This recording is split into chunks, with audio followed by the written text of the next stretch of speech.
14-15 తారీఖు ఏలూరు సిఆర్ఎండ్ ఇంజనీరింగ్ కాలేజ్లో నేషనల్ ఓపెన్ ఛాంపియన్షిప్ కరాటే పోటీలు నిర్వహించడం జరిగింది.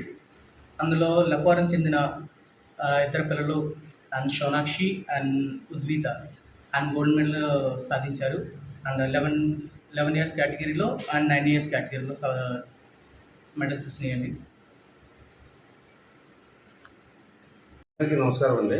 మన ఏలూరు జిల్లా జంగారెడ్డిగూడెం మండలం లక్కవరం పోలీస్ స్టేషన్ పరిధిలో లక్కవరం గ్రామంలో ఇలాగ ఇద్దరు అమ్మాయిలు కరాటేలో మంచి ప్రతిభ చూపించడం మాకు చాలా గర్వకారణంగా ఉంది.